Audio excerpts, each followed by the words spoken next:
নমস্কার, আমি পারমিতা। আমার আরও একটা ভিডিওতে তোমাদের সকলকে স্বাগতম। ধনিয়া চিকেন, হরিয়ালি চিকেন এইসব তো তোমরা খেয়েইছো, তো তোমরা এর স্বাদ জানো। আমি যেহেতু চিকেন খাই না, সেই জন্য এর স্বাদ থেকে আমি প্রায় বঞ্চিতই থেকে গেছি। তো তার জন্যই আজকে বানাচ্ছি ধনিয়া কাতলা।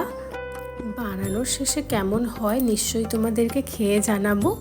প্রথমেই তেলের মধ্যে মাছগুলোকে ভেজে নিচ্ছি।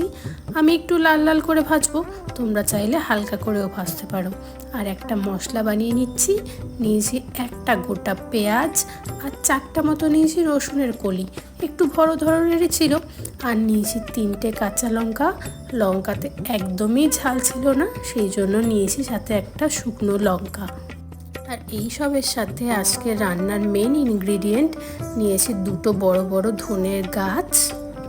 এগুলোকে সমস্তটা মিক্সির মধ্যে নিয়ে ঘুরিয়ে নেব। দেখো আমি এখানে ধনেপাতাটা গোটা দিয়েছি, সেই জন্য আমি যখন মিক্সিতে পেস্ট করতে যাচ্ছিলাম তখন একটু অসুবিধাই হচ্ছিল। তোমরা যদি একটু কুচিয়ে নাও তাহলে তাড়াতাড়ি পেস্ট হয়ে যাবে।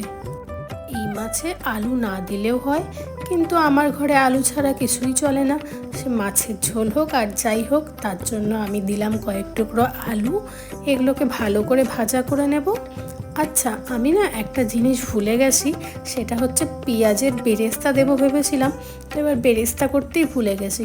তো আলু ভাজার মাঝখানে তেলটা নিয়ে একটু বেরেস্তাটা করতে নিলাম, কিন্তু বেরেস্তাটা খুব একটা ভালো হয়নি। তোমরা আগের থেকে একটু বেরেস্তা করে রেখো। এই মাছের মধ্যে ভাজা পেঁয়াজের স্বাদটা বেশ লেগেছে আমার কাছে। তো যাই হোক, এখানে নিলাম আমি বেরেস্তা করতে।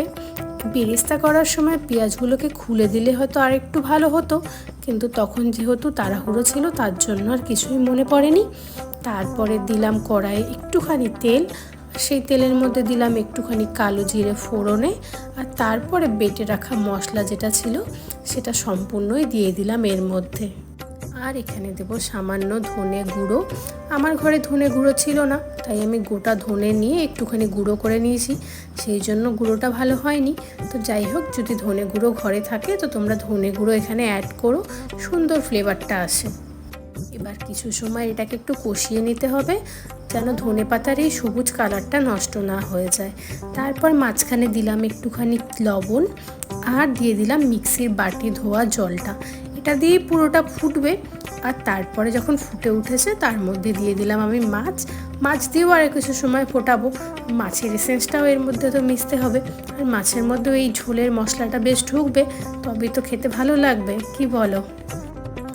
আর এই দেখো সেই বাজে বেরেস্তা যেটা আমি লাস্টে মিশিয়েছিলাম, কিন্তু যদি ভালো মতো হতো তাহলে আরও টেস্ট হতো বলে আমার মনে হয়। যাই হোক, তোমরাও একদিন বানিয়ে দেখো, এত সিম্পল কিন্তু এত টেস্টি যে ভাতের পাতে আর কিচ্ছুই লাগে না। তোমাদের ভিডিওটা কেমন লাগলো জানাতে ভুলো না। দেখা হচ্ছে পরের ভিডিওতে, তত সময় টাটা।